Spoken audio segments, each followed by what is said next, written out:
Hey Sanaiyah, how you doing today? Good to see you. I'm great, Kayo. How are you? I'm Thank doing. you for having me with you today. Oh, you're very welcome. I'm doing fantastic. How's your day been so far? It's been a long day. I'm in a different time zone as you. So I'm winding down my day. I know you're in the middle of yours, but it's been a wonderful day. Yeah. But it's great that we can make it happen. Yeah. So let the viewers know who you are, what you do, and why you do it, Sanaiyah. Ooh, I love it. So my name is Sanaiyah Gurnamal. I am a relationship reinvention coach. So what that means is I help people essentially reinvent their love lives, whether you're single, looking for, the one person for you, or you're in a relationship and you're struggling with the relationship with love, or you are having a hard time loving yourself and being kind and loving to yourself and building that connection. So, what I do is I help people through a combination of coaching and healing to help them to get to a point where love is something that is easy, natural, and effortless in your life. Excellent, excellent. Yeah. So when you look back at your journey and think about when you first embarked on being involved within relationship coaching, like what was the your mindset at the time, and what was the kind of trigger for you to actually get involved and decide this is what you want to do going forward? Yeah, absolutely. I mean, I'm sure you can probably guess already, but I struggled with love pretty much all my life, whether it was in my childhood, whether it was in relationships. I mean, I remember growing up just thinking I'm not good enough, I'm not pretty enough, I'm not smart enough, and I was always struggling with self-esteem, with self-love. As a result, my relationships were a mess, whether it was the relationships with my parents or with people that I wanted them to love me back and they wouldn't love me the way I wanted them to. So my love life and essentially my relationship with myself was always something that caused me a lot of pain, a lot of grief, a lot of stress. And it was just going on my own journey, recognizing that, hey, if no one else is going to love me, if no one is going to give me what I need, I better learn to do that for myself. And it was in that kind of journey, I would say, that I learned how important it is, how valuable it is to love yourself, and how your relationship with yourself actually, sets the tone for every single relationship in your life. So it's Yeah. all about love.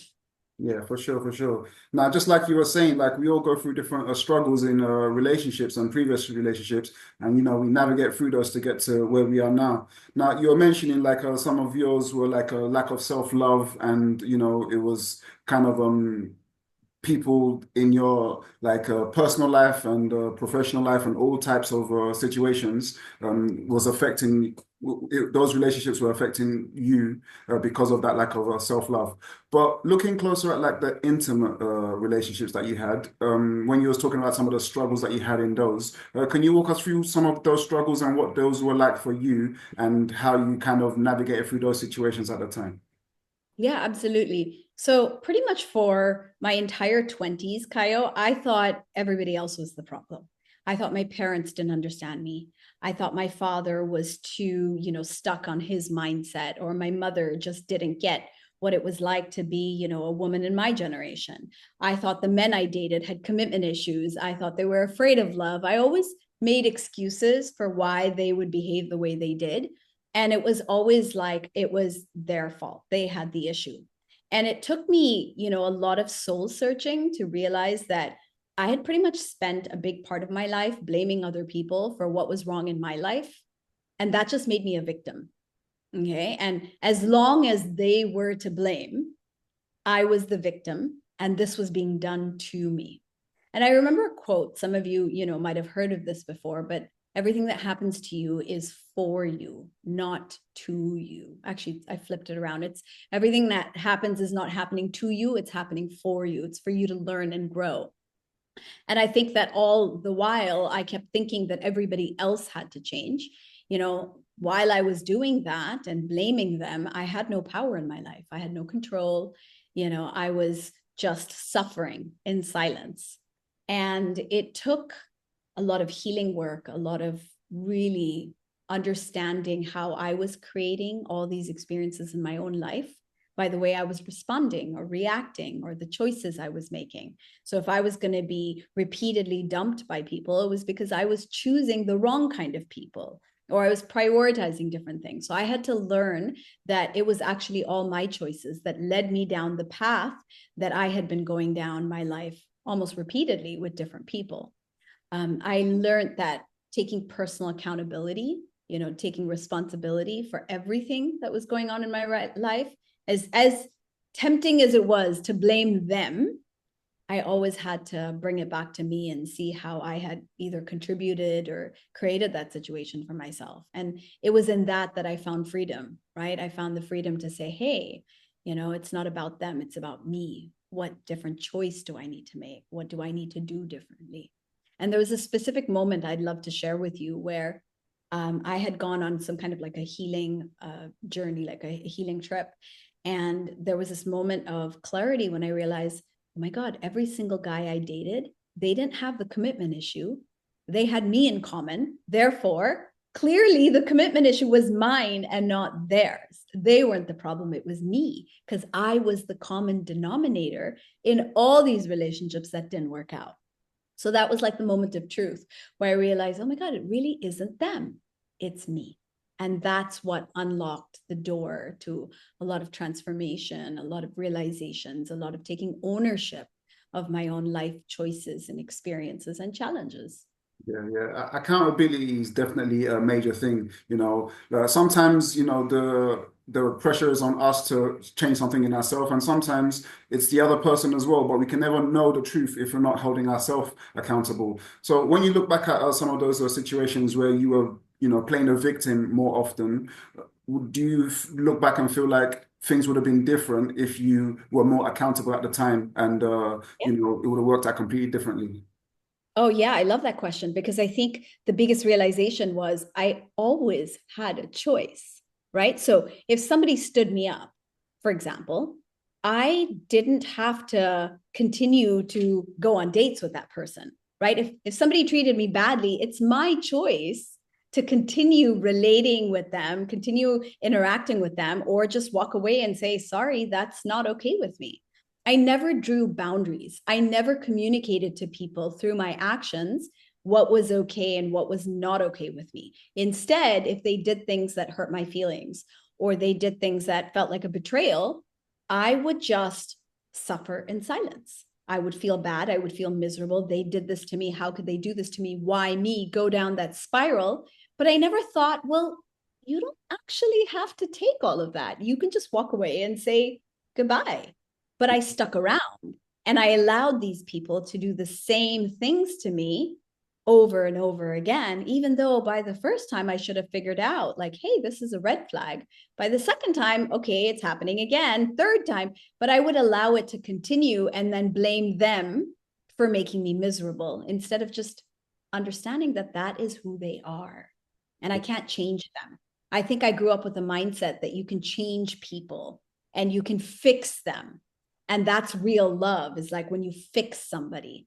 But I learned pretty quickly that people are just who they are. And you can't walk into a relationship trying to change the other person or expect,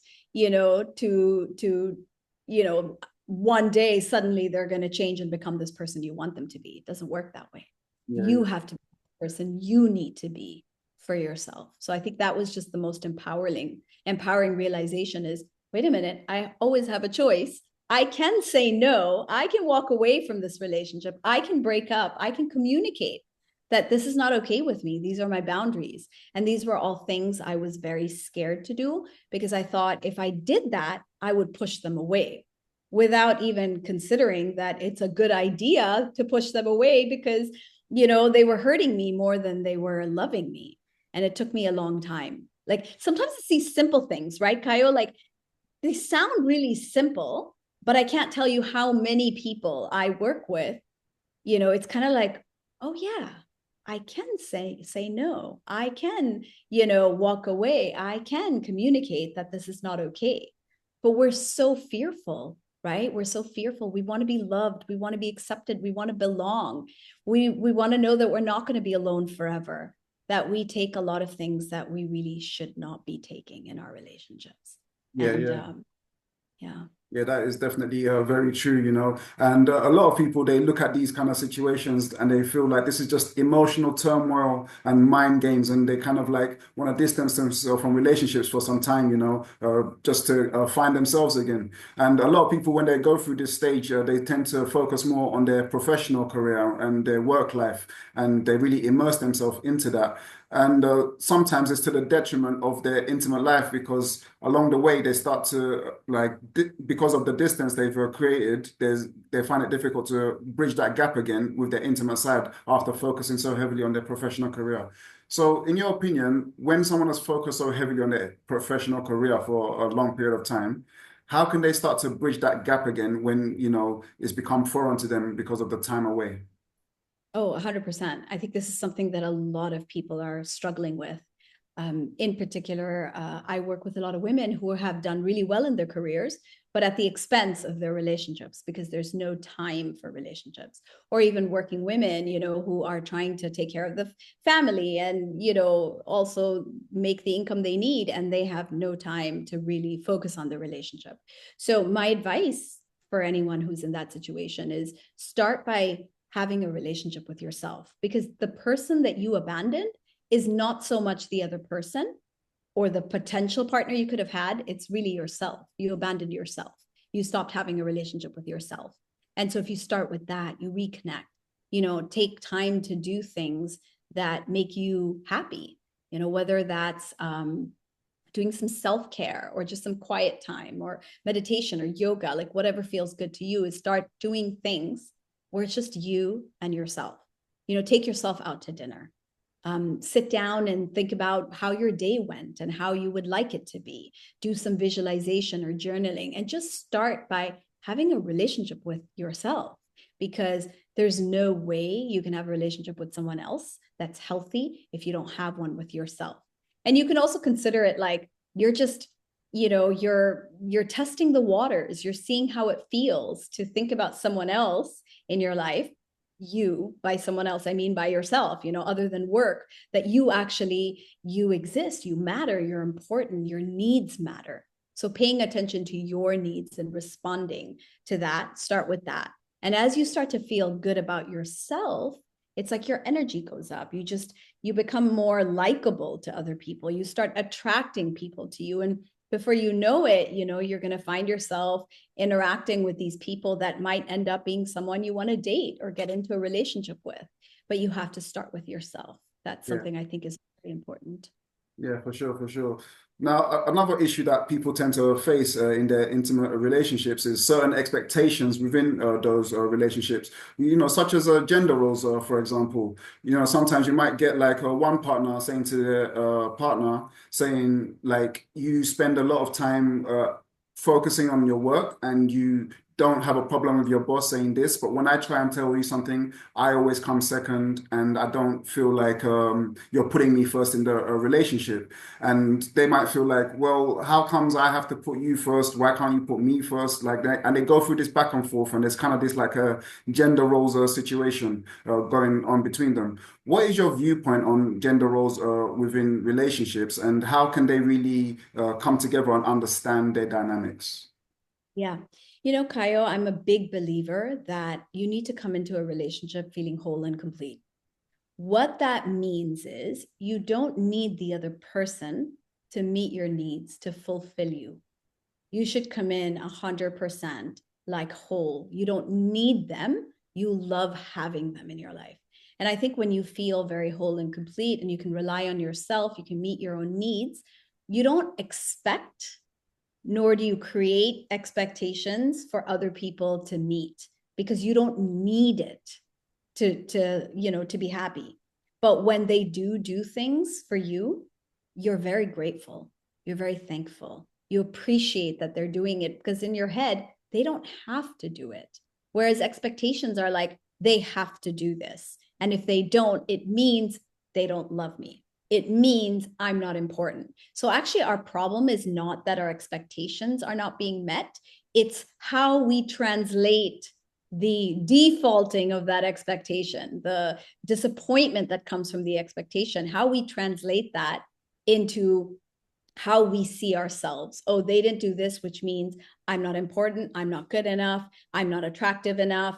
All the things that become our own self-esteem issues, our own insecurities, our own fears. And so really, it's not their job to fulfill us or make us feel good about ourselves. That's our job. So I really feel that if you come into a relationship without holding expectations, then you'll have a stronger partnership, and you'll want to do things for each other from a place of just love and an open heart, and not anything that comes from this negative space of like expectations, or like, this is what you should do if you love me, and this is what you would do. And that leads to a lot of like unnecessary conflict, when really the conflict is within yourself that you need to heal or solve. Yeah, yeah. So like essentially what you're saying is like to be expressing yourself from a place of wanting to express something, rather than someone needing, feeling like they need you to do something. Would that be accurate into what you're Yeah, saying? absolutely. And it connects to another idea that I really believe in. If you're single, I really believe that you don't want to be chasing relationships or chasing love, but you want to attract it. So Yeah. if you feel good about yourself, again, if you feel whole and complete, you'll attract people to you. You'll attract love. You'll attract opportunities. You'll attract abundance, financial, career growth. All of these things will just come very effortlessly and organically to you. Whereas if you're chasing things, you're expecting things of each other, you're demanding things of each other, that's a very different kind of energy, and it actually pushes things away rather than bringing it to you.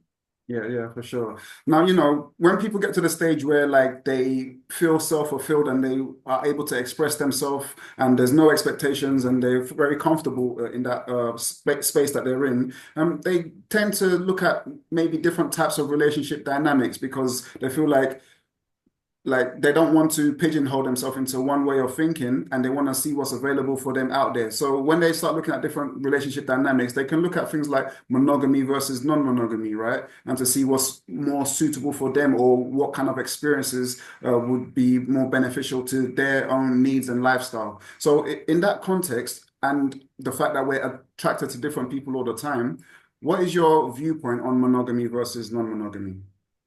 Yeah, so I've been married for about 13 years, and I dated a lot of different people before I married my husband. And one of the things that I noticed is when my relationship aspect kind of felt like, basically when I met my partner and I knew I'm going to end up marrying this guy, that's, I knew in like 3 days of meeting him, I'm going to end up being with him. It was kind of like a sense of just um, confidence, security. I just, it felt like, oh, this is where I find my peace. And I married my husband in a couple, like 5 months. And we've been together for, over 13 years at this point. And I've never needed to look beyond that relationship because I feel fulfilled where I'm at. I don't need anything from him, but I continue to grow. We support each other, we love each other. And I think that when you have a partner where you feel very understood, you feel very safe and secure with that person, not because you need it from them, but you're getting that kind of feeling from them, and it's a very loving relationship. I think you may not feel the need or inclination to go out looking for other things. That does not mean that you or your partner may not change and grow in different directions. That may likely happen for a lot of people. And when that happens, I do see that, it's a good time for the couple to maybe like consciously decouple or make different choices. But I do think that if you are committed to someone and you're choosing to be with someone, then I do believe that one of the highest forms of love is to, really respect them and to, allow that relationship to grow and go as deep as it can go. And I think that's a really beautiful thing. Having dated many different kinds of people and had different kinds of relationships, I really do feel that being with someone who is just the best person for you, like there's nothing like that when it comes to relationships, in my experience. Having said that, I respect all different kinds of, choices people make. And I work with people across many different kinds of relationship dynamics. And I do really respect that, because like what we choose is what's right for us at that point in our life until it's not. Yeah. Okay. So I think that if you haven't experienced a very deep connection with someone, you're always going to search for that. And if you are in a relationship where you do feel fulfilled within yourself and with the relationship, then you won't go looking for something else. And that can be a beautiful thing too. Yeah. You know, like some people, when their partner comes to them and mentions something like opening up the relationship, they start to think, oh, okay, there must be something missing in our relationship for you to even be thinking about that. So do you think there's truth to that? Do you think there has to be something missing in a relationship for someone to want to open it up? Or do you feel like there can be an open relationship without something being missing? In my experience, Kayo, I find that someone who wants to open up a relationship, it's not that there's something missing with their partner. It's more like there's something missing within themselves that doesn't feel fulfilled. And they go looking for that.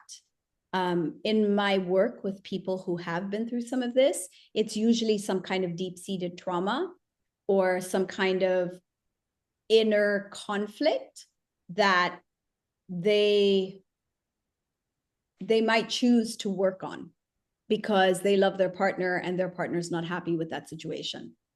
So I have seen those kind of situations happen. Again, if it was me and I wasn't happy, or if I wanted to open up my marriage, I would probably not be in my marriage. That's my personal choice, right? Okay. I do feel that, you know, I feel very safe and secure in my relationship. Like, this is a person I can always count on. And I'm so fulfilled. I don't need anything outside of me or another relationship to give me something that I feel is missing in my life. So I think a lot of times when we want to go outside of the relationship, there's something else that's missing within that person. And it just feels like another relationship, or different kinds of opportunities in love and relationships might fulfill that for them. But most of the time, I think there's something deeper going on. Right. But I can't say that that's the case for everyone. Yeah, for sure, for sure. Yeah, you know, like regardless of whether it's monogamy or non-monogamy, one thing that tends to happen within relationships is jealousy, right? So, like in a non-monogamous situation, it could be like you're spending more time with this person than you're spending with me. In a monogamous situation, it could be, oh, I notice you speaking to this person often, or looking at this person sometimes. Like, when this happens, the person that's been accused of these things feels like, why am I always being accused of these things? How can I communicate with you that there's nothing to be jealous about? And in your opinion, how can the person that's going through these jealous emotions start to understand their emotions and deal with their jealous emotions? Yeah, there's really only two possibilities. If you're feeling that way, you're feeling jealous, or you're feeling like something's going on, right? Something's going on and you know something's off. Either you're wrong or you're right. Okay. You're generally wrong when this is a pattern you've experienced with multiple partners, like multiple people that you've dated over time, and you tend to feel jealous or feel insecure all the time. Then it's likely it's something that you have to deal with. It's your issue because you've experienced it multiple times. Like my commitment issue, right? If every guy I dated had a commitment issue, then clearly they're not the problem, it's me, right? Now, if on the other hand, you're generally a pretty, secure person, a pretty, healthy, confident person in your life, but you feel something's up with your partner, either they're cheating or just something's off. You can't put your finger on it, but you know something's wrong. That's your gut instinct. And I would definitely trust your instinct. If you're not prone to jealousy fits or rages or, being in relationships where that's always a problem. So I would definitely encourage you to look at patterns in your life. And if something's happening over and over again to you, that might be something to take a look at, why this is happening in your life. What part have you played in that? Or what is something you need to confront or deal with? But if it's a single incident or something that doesn't seem to happen regularly in your life, it might be a good opportunity to explore why you feel that way, and maybe have a good conversation with your partner about how you feel that way, like why you feel that way.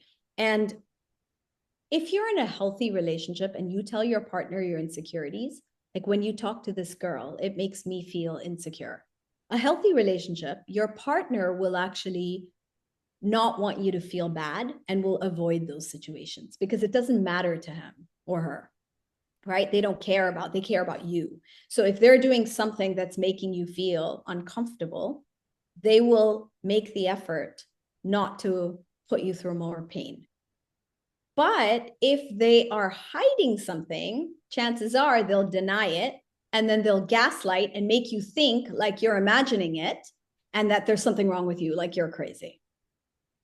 Right, Okay. right. So how they respond, I mean, what do you think, Kayo? Like from what I'm saying, do you agree with that? Have you experienced that in your Like life? it will definitely depend on the situation and the person. But I do feel like if you are having to change your kind of communication with people, it is coming from a place of insecurity from your partner. If your partner's demanding you to change your communication with people, it is coming from a place of insecurity from them, which needs to be dealt with first. Not that you wouldn't consider their feelings in your actions, but that shouldn't be I don't feel like that should be the basis of like how to solve the problem. Like in terms of like the root cause is the insecurities that they're feeling and getting to the bottom of why they might be feeling that kind of way. But to your point, sometimes there is truth to the jealousy, right? Because infidelity has happened, someone has stepped out of the relationship.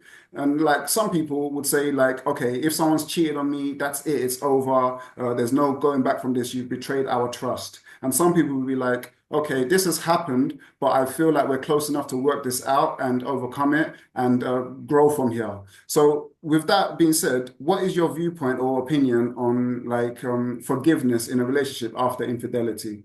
Do you feel Yeah. like they can get back to where they were, or do you feel like they're just going to tolerate each other from then on? Yeah. So, first of all, I want to really acknowledge your point that you made earlier that you can't keep changing your behavior for the other person, but you would naturally want to make things better for the people you love and encourage them to get help. So, I always say taking ownership and taking personal responsibility for your issues, number one. The other thing you said about, infidelity, can it like basically make or break a relationship? And I think it really depends on the people involved. So if your partner um, who cheated, let's say, or betrayed you, is willing to work it out and come to the table with you, then yes, you can actually move past it. If both people are ready to make it work and do the necessary healing, therapy, changes that need to be done for the relationship to work, then absolutely, you can definitely get past it. But it requires a lot of healing work. And I find the person who got betrayed has the bigger chunk of the work to do in the beginning because they're so hurt, they're so destroyed, they're so traumatized that they find it hard to trust again. That's usually what happens. And they need to build their confidence in their partner and in the relationship for the relationship to actually get to a point where it might work out again. I have seen, I've worked with couples and I've seen that a betrayal, infidelity has brought the relationship closer together because the betrayal was just, it was just a consequence of some other problems that were happening in the relationship anyway. It was just like the betrayal was like the final straw, but there were issues in the relationship that either they were sidestepping or unable to resolve or blaming the other for that led up to the betrayal happening. So the betrayal is not the main event. The infidelity is not the main event. It's all the situations that led up to it. I think forgiveness is definitely possible for both people in the relationship. I find that forgiving yourself in that kind of a situation comes first. You really need to forgive yourself for your partner cheating on you because it's almost like you have blamed, for a lot of people, they blame themselves for why their partner cheated. They blame their partner and they blame themselves. So it's like forgiveness needs to come towards that and the situation. Like, okay, this happened. Now, can we forgive the situation? Can we work through it now and figure out, how we can come out stronger from this? So I really totally believe that relationships can go through really challenging times, and infidelity, any kind of betrayal, any kind of challenge, and come out stronger. But it takes work and it takes commitment from both people. And it does take, I find, outside help. It's not something that's very easy to navigate on your own because there are too many emotions kind of running wild and getting in the way. Excellent, excellent. Well, Sanaiyah, thank you so much for coming on. Thank you for everything that you've shared. Where could people find you, find out more about you, and find out more about what you do? Thank you so much, Kayo. Thank you. Your questions were great. They allowed me to share a lot of things that I think, are very important for people to hear. So you can find me on all social media channels. It's at Sanaiyah Gurnamal. I'm sure you're going to tag me because my name has a very interesting spelling. So you can catch me on YouTube, Instagram, TikTok, lots of different channels. If you have access to TikTok, that is, right? And you can also check out my website. That's www.sanaiyahgurnamal.com. And finally, I would love to share a quiz that I think might help anyone, who found this conversation interesting. I have a quiz called the Love Blocks Quiz. And this quiz, if you just answer, a couple of questions, you'll actually figure out what is that repeating pattern in your life that might be what's getting in your way. So mine was a commitment issue, right? I realized that I had the commitment issue and thought everyone else was the problem. So we all kind of have our thing, our block that gets in the way and shows up as conflict in our relationship. So the quiz link for that is sanaiyahgurnamal.com/love-blocks-quiz. So you can go to that quiz and get some great insight on why things might be a little bit difficult in your love life, and they don't need to be. Excellent. And for the viewers, the link to her socials and website will be in the description, so you can contact Sanaiyah and find out more about what she does. Once again, Sanaiyah, thank you so much for coming on. Any final words before we wrap up? Well, my final message is really, the most important relationship that you will ever have is the one with yourself. So make that the priority, and your relationships with everyone else will just, grow, blossom, and get better and better when you focus on yourself. Excellent. Thank you so much, Sanaiyah. Thank you.